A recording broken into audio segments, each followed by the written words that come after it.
అందరికీ నమస్కారం. Welcome to it's TV.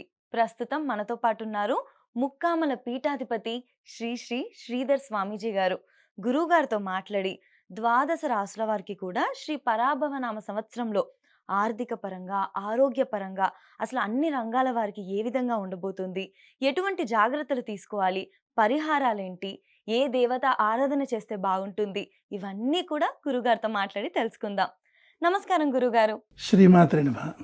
గురుగారు, ఉగాది అనగానే పంచాంగం. మరి శ్రీ పరాభవనామ సంవత్సరంలో కర్కాటక రాశి వారికి ఏ విధంగా ఉండబోతుంది? అవునమ్మా. ఈ కర్కాటక రాశి అనగానే పునర్వసు నక్షత్రం 4వ పాదం వారు, పుష్యమి 1, 2, 3, 4 పాదాల వారు, అదేవిధంగా ఆశ్లేష 1, 2, 3, 4 పాదాల వారు వస్తారనమాట. అయితే వీళ్ళకి ఆదాయం 2, వ్యయం 11. అలాగే రాజపూజ్యం 4, అవమానం 7గా సూచింపబడుతోంది. అయితే వీళ్ళకి అస్సలు బాగలేదని చెప్పచ్చు. చాలా ఇబ్బందులు ఎదుర్కోవాల్సిన పరిస్థితి ఉంటుంది. అన్ని రంగాల వారు కూడా ఇబ్బందులు పడతారు.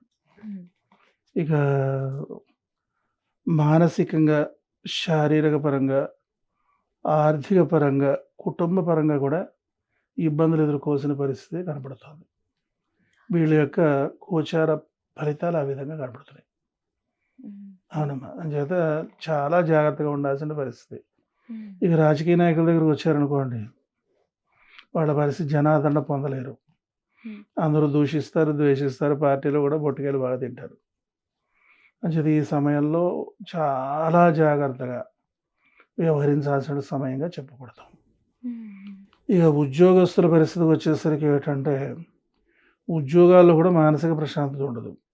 ఎందుకంటే అనుకున్న రీతిలో పనులు చేయలేకపోతారు. తర్వాత అదేవిధంగా పై అధికారులు బాగా ఇబ్బంది పెడుతుంటారు. తర్వాత ఇక ప్రమోషన్స్ మాట అనేది పక్కన పెట్టేయడమే. తర్వాత ట్రాన్స్ఫర్స్ అనేవి మాత్రం ఇంకా జరుగుతుంటాయి. వృధాగా ట్రాన్స్ఫర్స్ అనేది అయిపోతుంటాయి. ఈ వ్యాపారస్తుల విషయంలోకి వచ్చేసరికి వ్యాపారం జరగదు. రుణ బాధలు ఉంటాయి. అప్పులు కూడా పుట్టవు. అప్పు చేయాల్సిన పరిస్థితి ఉంటుంది, అప్పు దొరకదు. అలాగే అప్పు ఇచ్చిన వాళ్ళు రోజు వెంబడించి నానా హింసలు పెడుతుంటారు. ఆ వ్యాపారం జరగకుండా అయిపోతుంటుంది. ఈ తర్వాత అదేవిధంగా భయంకరమైన నష్టాల ఊబిలోకి కూరుకుపోయే అవకాశాలే కనపడుతున్నాయి. ఇక వ్యవసాయదారులకు వచ్చేసరికి కూడా 2 పంటలు కూడా కష్టపడినంతగా ఫలితాలు రానటువంటి పరిస్థితి ఉంటుంది. వీళ్ళు బహుజాగ్రత్త వహించాల్సిన పరిస్థితి. రైతులు కూడా చాలా జాగ్రత్తగా ముందుకి ఆచితూచి ముందుకు వెళ్ళాల్సిన పరిస్థితి. వీళ్ళకి కూడా రుణాలు దొరకవు. అప్పులు ఇచ్చేవాళ్ళు అప్పులు ఇవ్వరు. అదేవిధంగా ఇంకా పరిస్థితి అనేది బాగుండదు. దిగుబడి కూడా తీసుకురాలేకపోతారు. ఇక విద్యార్థుల విషయంలోకి వచ్చేసరికి కూడా ఏంటంటే, చాలా కష్టపడితేనే కానీ ఉత్తీర్ణత దొరకదు. ఉత్తీర్ణత అనేది సాధించలేకపోతారు. చాలా కష్టపడాలన్నమాట. అప్పుడే మెల్లగా వాళ్ళు పాస్ అయ్యేటువంటి అవకాశం ఉంటుంది. ఇక విదేశాలకు వెళ్ళేవాళ్ళు కూడా అతి కష్టం మీద వెళతారు తెప్పించి, అది కూడా వేళ మీద లెక్క పెట్టచ్చు. ఎక్కువ మంది ఈ రాశి వాళ్ళు వెళ్ళలేనటువంటి పరిస్థితి ఉంటుంది. ఇక తర్వాత ప్లేస్మెంట్స్ కూడా చాలా కష్టం. ఇక ఎట్లా ఉంటుందంటే, ముందుకు వెళితే నుయ్యి, వెనక్కి పోతే గొయ్యి అన్నట్టు ఉంటుంది పరిస్థితి. అంచేత ఈ సంవత్సరం చాలా జాగ్రత్తగా ఆచితూచి వ్యవహరించాల్సిన పరిస్థితి ఉంటుంది. అంచేత చాలా కేర్ఫుల్గా ఈ కర్కాటక రాశి వాళ్ళు ఉండాల్సిన పరిస్థితి ఉంటుంది అనమాట. అంచేత వీళ్ళు ఏంటంటే అధికంగా భగవదారాధన చేసుకోవాలి. ఇంకా ఏంటంటే భగవదారాధన అంటే చాలామంది ఏమనుకుంటున్నారంటే అమ్మా డబ్బు ఖర్చు అనుకుంటున్నారు. ఇక్కడ ఆ విధంగానే చేసుకుంటూ వచ్చేసారు అంతా. మనం కంగారు పడాల్సిన పని లేదు తల్లి. ప్రతిదానికి డబ్బు ఎందుకు ఖర్చు అయిపోతుంది? మనకి ఎప్పుడు డబ్బు ఎక్కువ ఖర్చు అవుతుంది? మనం చేసుకోవడం మానేసి ఎదుటి వాళ్ళతో చేయించడం వల్ల డబ్బు ఎక్కువ అవుతుంది. స్వయంగా మనమే చేస్తుంటే ఖర్చు ఏముంది తల్లి? ఇప్పుడు ఏం లేదు, ఒక ఫోటో ఎంత అవుతుంది? 100 రూపాయలు పెట్టుకుంటే ఫోటో వచ్చేస్తుంది. ఫ్రేమ్ కట్టించి చిన్న ఫోటో పెట్టి పూజా మందిరంలో పెట్టుకుంటాం. రోజుకో దీపం ముట్టించి 2 అగరత్తులు, ఒక పట్టి బెల్లం ముక్క ఎంత ఖర్చు అవుతుంది? 3 రూపాయలు కూడా ఖర్చు అవుతుంది. ఇంకా జపం మన చేతిలోదే కదమ్మా. జపమాల ఒకసారి కొనుక్కుంటే సరిపోతుంది. 100 రూపాయలు పెడితే జపమాల వచ్చేస్తుంది. 24 గంటలు మనం ఏమి కష్టపడిపోవట్లేదుగా. అంత పెద్ద మనగాడం ఏం కాదుగా. మనం ఎంత సమయాన్ని వృధా చేసేస్తున్నాం. ఆ విధంగా ఒక 15 నిమిషాలు భగవంతుడి దగ్గర కాలక్షేపం చేయగలిగితే చాలు. హ్మ్. చక్కగా మంత్రం జపం చేసుకోవడమే. అంతే. చాలా ప్రశాంతంగా ఉంటుందమ్మా. హుహు. కలౌ స్మరణాన్ని ముక్తిః. కలియుగంలో స్మరిస్తేనే ముక్తి లభిస్తుంది. హ్మ్. స్మరణ అంటే మంత్రం. ఓ మహామంత్రాన్ని జపం చేసుకోవడం ద్వారా ముక్తి ఏంటంటే విడుదల. రిలీజ్ అయిపోతాం. అవును. కష్టాల నుంచి రిలీజ్ అయిపోతాం. హుహు.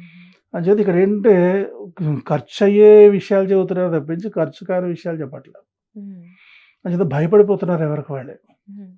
అంచేత అసలు భయపడాల్సిన అవసరం లేదు. హ్మ్. చక్కగా దశమహా విద్యా అమ్మవారి ఫోటో పెట్టుకోవడం. రోజు దశమహా విద్యా మహామంత్రాలు రోజు 108 సార్లు. మన కష్టం యొక్క తీవ్రతను బట్టి. కష్టం లేదు 27 సార్లు చేసుకుంటాం. కష్టం ఉంది 108 సార్లు చేసుకుంటాం. భరించలేనంత కష్టం ఉంది 1000 సార్లు చేసుకుంటాం. ఆ విధంగా చేసుకుంటూ వెళ్ళిపోవడమే. హ్మ్. అంటే ఇంకోటి గుర్తుపెట్టుకోవాల్సిందంటే మడిగట్టుకుని కూర్చొని పూజ చేసుకోవాలనేది ఎక్కడ లేదు. జపం చేసుకోవాలనేది లేదు. హ్మ్.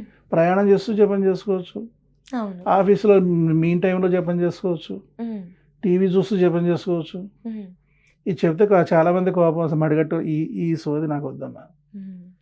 ఏదో వంకన పూజను వృధా ఇప్పుడు చూడండి అవును. మడిగట్టాలంటూను అదేమో కుదరదు. అదే చేయడము అవ్వదు. కుదరదు. ఎవడో వచ్చి ముట్టుకుంటాడు. మళ్ళీ దాన్ని ఉతుకుతారు. దాన్ని ఆరేస్తారు. మళ్ళీ అది ఆరేసింది మళ్ళీ కట్టుకుంటారు. మళ్ళీ ఎవడో వచ్చి ముట్టుకుంటాడు. లేకపోతే వీళ్ళు ఎవరో ముట్టుకుంటారు. 100% టైం రైట్. అంతా మడిగుడ్డకే పోతుంది. హ్మ్. అసలైన పూజ 5 నిమిషాలు కూడా ఉండదు. అవును. అంచేత ఆ పిచ్చి ఆలోచనలు మానేసేసామా హ్మ్. కలౌ స్మరణాన ముక్తి. అంచేత ఒక మహామంత్రం తీసుకోవడం చక్కగా జపం చేసుకుంటూ ఉంటే ఏ సర్వకాల సర్వావస్థల యందు కూడా ఆ జపం చేసుకోవచ్చు. హ్మ్. మళ్ళా గురువు గారి దగ్గరికి వెళ్ళాలి. ఆయనకేమో మళ్ళా 10,000 నోటబద్దాలు దక్షిణ పెట్ట ఇది కూడా అక్కర్లా. అంచేత ఒక మహామంత్రం చక్కగా యూట్యూబ్‌లోను, ఫేస్‌బుక్‌లోను బ్రహ్మాండంగా మహామంత్రాలు దొరికిపోతాయి. గూగుల్‌లోను కూడా. హ్మ్. ఆ మహామంత్రం ఏ మహామంత్రం నేను చెప్పానో ఆ మహామంత్రం అది తీసుకోవడం. ఆ మంత్రం జపం చేసుకోవడం హాయిగా ప్రశాంతంగా మనకి ఏ విధమైన ఇబ్బంది లేకుండా ముందుకు పోవచ్చు. అంతే గురుగారు. ముక్కామల క్షేత్రంలో నన్ను అనుసరించేటువంటి వాళ్ళందరూ కూడా హాయిగా ఉన్నారమ్మా. హ్మ్. ఎందుకని నేను ఇదే చెప్తాను. జపం చేసుకోండి నాన్న అంటాను. ఏమి చెప్పను. అంతే. హ్మ్. మహామంత్రం రాసి ఇచ్చేస్తాను. హ్మ్. లేదంటే టిక్ పెట్టి ఇచ్చేస్తాను. లేదంటే అక్కడ రెడీగా ఉంటాయి. నీకు నచ్చిన మంత్రం చేసుకో. హ్మ్. అంటే సంవత్సరానికి ఒకసారి ముక్కామల క్షేత్రం వచ్చి అమ్మ దర్శనం చేసుకుని వెళ్ళు. హ్మ్. ఇంకేం అక్కర్లేదంట. హ్మ్. ఒక రూపాయి ఖర్చు నేను చెప్పాను ఒక ట్రాన్స్‌పోర్టేషన్ ఖర్చు అంతే. అంతే. హ్మ్. ఇక నన్ను కూడా డిస్టర్బ్ చేయగలరు. మహామంత్రాలన్నీ రాసేసాం అమ్మ హ్మ్. దగ్గర. హ్మ్. ముక్కామల క్షేత్రం అంటే చిన్నది కాదమ్మా. హ్మ్. సృష్ట్యాది మహాశక్తి పీఠం. 22 దేవాలయాలు, 600 దేవతామూర్తులు. హ్మ్. అద్భుతమైన పురాణ ప్రసిద్ధిగాంచిన అద్భుతమైన మహాక్షేత్రం. అంచేత అతి సులభంగా దర్శన మాత్రం చేతనే మోక్షాన్ని ఇస్తుంది ఆవిడ. ఆ హ్మ్. మహాక్షేత్రం అది. అంచేత ఇటువంటి సమస్యలు ఉన్నప్పుడు హ్మ్. మనం చక్కగా ఈ ప్రకారంగా జపం చేసుకొని వచ్చేస్తాం అంతే. గురుగారు ఇప్పుడు కర్కాటక రాశి వారికి చూసుకుంటే ఆర్థిక పరంగా అన్ని రంగాల వారికి ఇబ్బందులే ఉన్నాయి. అవునమ్మా. ఇంకా విద్యార్థులు ఇంకా ఉద్యోగుల విషయానికొస్తే ఎంతో కష్టపడితే కానీ వాళ్ళు ముందుకు వెళ్ళే పరిస్థితి కాదు. అది పరిస్థితి. అవునమ్మా. ఆరోగ్యపరంగా గురుగారు? ఆరోగ్యపరంగా కూడా ఇబ్బందులుంటాయమ్మా. హ్మ్. మీకు ఎప్పుడైతే అన్ని రంగాల్లోనూ ఇబ్బందులుంటాయో హ్మ్. ఆటోమేటిక్‌గా మీకు ఆ ఇబ్బందులుంటాయి. స్ట్రెస్ వల్ల. స్ట్రెస్ ఉంటుంది. తర్వాత అనారోగ్యం ఉంటుంది. హ్మ్. ఇక రకరకాలైన సమస్యలు. ఎప్పుడైతే మీకు ప్రధానంగా దృష్టిలో పెట్టుకోవాల్సింది ఏంటంటే, హ్మ్.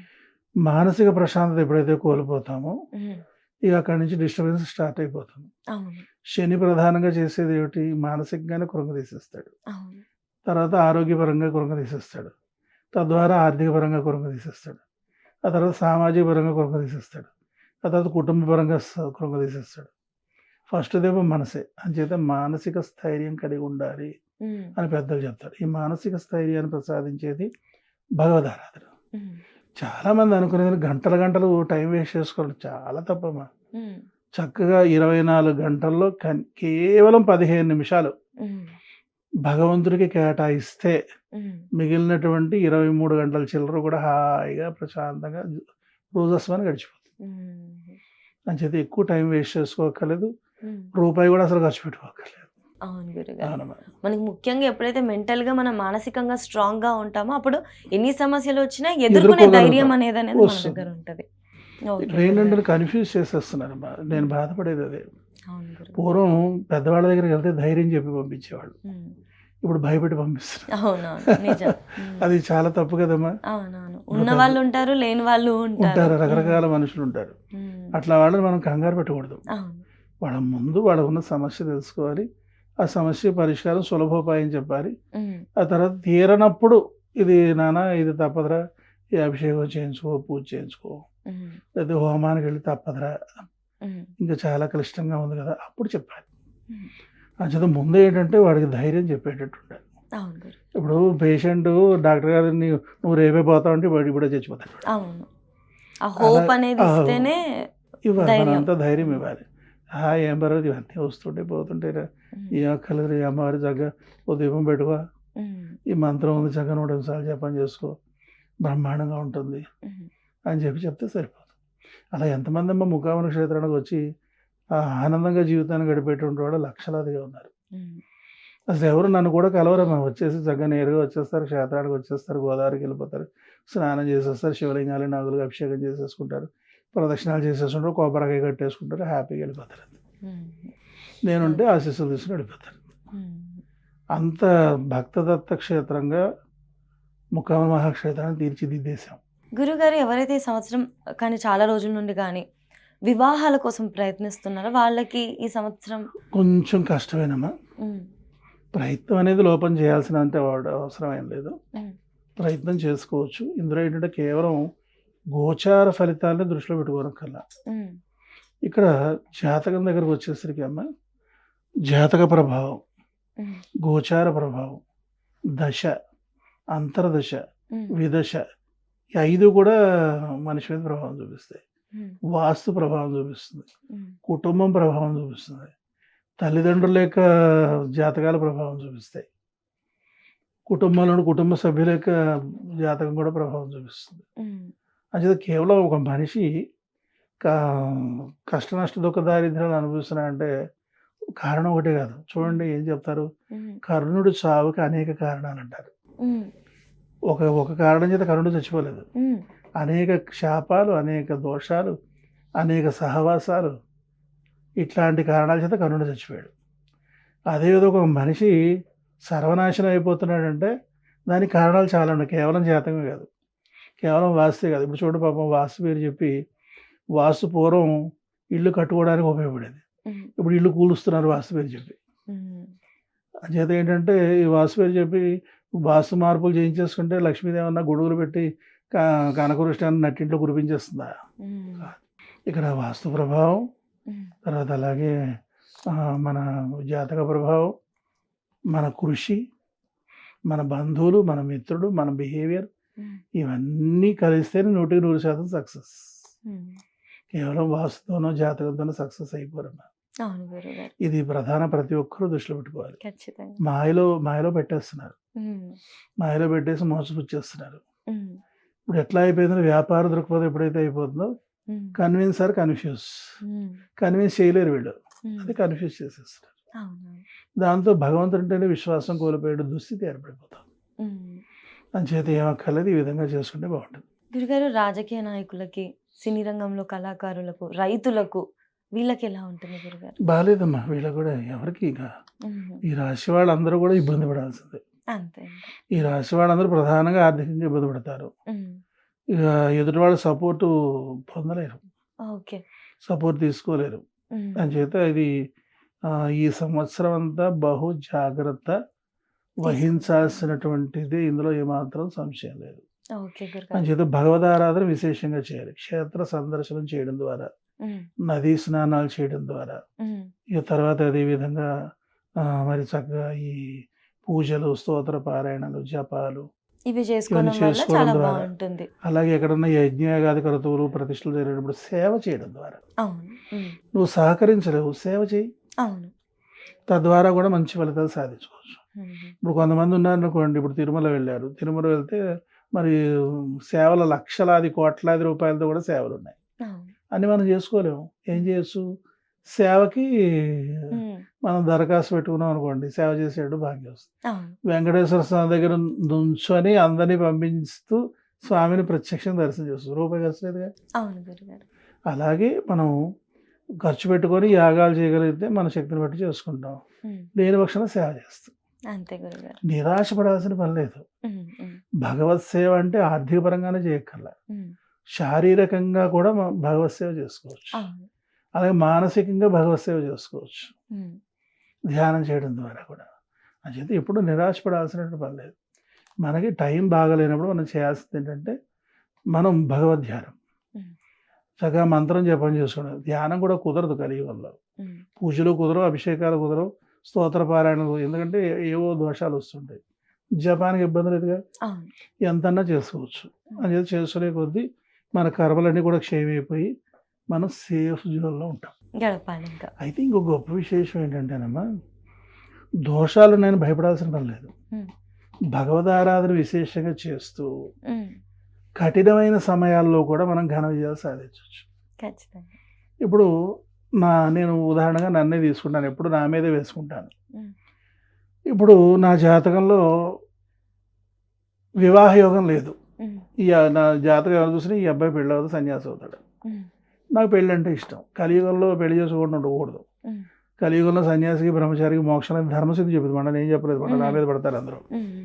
అంచేత నేనేంటి అనేవాడిని, నీకు పెళ్ళవుదురా అంటే, లేదు, లేదు, లేదు, నాకు వివాహం అవుతుంది. నాకు రాబోయే అమ్మాయి ఇలాంటి అమ్మాయి వస్తుంది. నాకు 2 అబ్బాయిలు, అమ్మాయి పుడతారు. నాకు ఇవన్నీ నాకు తెలుస్తున్నాయంటే, నాకు జరిగితే నేను పంచాంగం వదిలేస్తానన్నాడు ఒకాయన, జ్యోతిష్యం చెప్పడం మానేస్తానన్నాడు. అసలుకి నేను ఒకటే అన్నాను, అమ్మ అనుగ్రహం ఉంటే ఏ గ్రహం ఏం చేయలేదన్నది నేను విశ్వసిస్తానన్నాను. ఆ ప్రకారం నేను చెప్పింది జరిగింది. సూపర్. సూపర్. అంచేత ఇక్కడ ఏంటంటేనమ్మా, ఎంత జాతకం ఎంత దయనీయంగా ఉన్నా భగవదారాధనతో దాన్ని అధిగమించవచ్చు.